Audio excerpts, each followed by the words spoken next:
This is a 2011 Hyundai Tucson.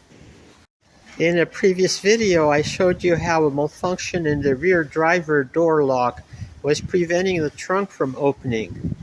And I showed you how to work around that problem so you could get into the trunk. In this video, we're going to replace the rear driver door lock. And this should solve the problem.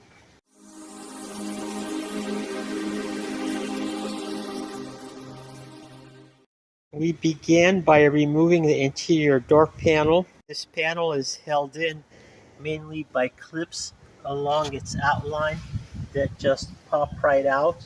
But it also has two screws in the back, one near the top, one near the bottom.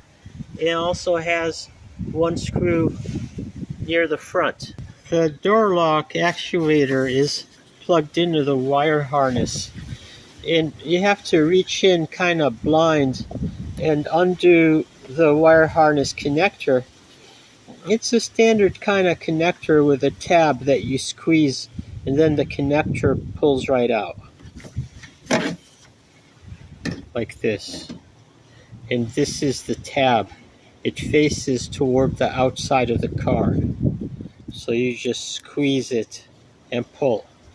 This door lock actuator is held into the door frame by these 3 bolts, and obviously we do need to remove these. These bolts are standard 6-point Torx, and the size is T30.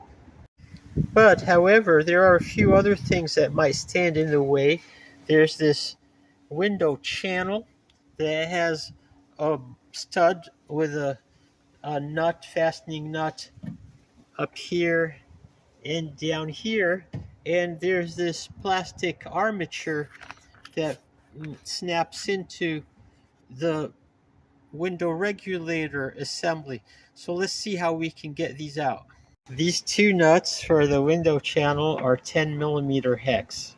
When you undo the nuts, the window channel comes right out from where it sits behind the door. Now if you look inside there, you see that you have this armature that supports the door lock actuator, and it has a little clip up on top that clips it into a plastic member that is fastened to the inside of the door. So we just have to undo those clips. And there you can see how I've unfastened that clip. And I used a small screwdriver just to pop it up, and it comes loose. Now we got these 2 slider clips that fit into the window regulator frame. These clips are a little bit tricky, but if you just push on the right edge, the little tab on the right side, you push it past, and then the entire thing can disengage out of the regulator frame. At this point, there's just one thing preventing the door lock actuator from coming out, and that's its cable connector to the exterior door handle, and you can see it right there. To get that cable out, we're going to have to remove the exterior door handle. Take the cover off and peek in through this round porthole in the door, and you see the 10mm hex nut that it holds the door handle together. When you loosen that bolt, you can pry off this cover, and here you see the threaded hole that the bolt threads into. So you take off the cover, and then you slide this door handle backwards, and it's out. Now we have a little 8mm bolt or Phillips head right here at the front of the door handle. This comes right out, and now the entire armature can be released from the inside of the door frame. And here it comes off like a prom dress. Here is what this cluster looks like. And there's one more thing. There's always one more thing. And those are the cables going in to the door handle, interior door handle. We have to release those 2. This door handle has just one Phillips head screw. Now I really do have everything out, and this is how roughly it all sits inside the door frame. Here are all the cable ends are released. We just have to free the door lock actuator from its armature. In terms of the replacement part, I'll include a link to a discount distributor in the video description. Here they are side by side. It does look like we did get the right one. And it is completely reassembled with the cable ends connected and all the plastic tabs popped into place. It can go back inside the door.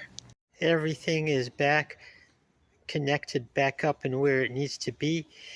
Be careful with one thing. You want to make sure that your child lock here is either locked or unlocked. I don't know what the correct position for it is. Now we're ready to test whether this solves the problem, namely, does the rear hatch unlock and open? I've closed all the doors. Now I'm going to hit the door lock. I get a confirmation beep right away. Now I'm going to unlock it.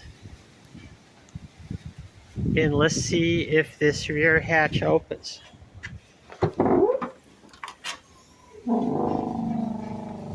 I would call that a success. Let's try it one more time.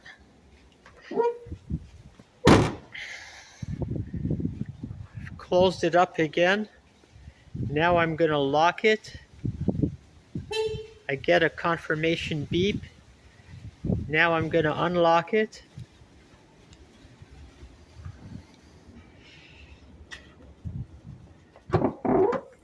And my rear hatch opens again. So before we replaced the rear driver door actuator, the rear hatch would not open. And now it does open. So we've completed the repair. The door panel is back on. Everything is working great. It has taken longer than expected to get this car to where all the doors and windows can operate normally. First, we had to troubleshoot issues with the window switches. Then there was an issue with the power distribution module. And finally, this issue with the interference between the rear driver door and the trunk. But we finally got it. We'll keep our fingers crossed, see how long we can keep it going. I hope you enjoyed this video and thank you for watching.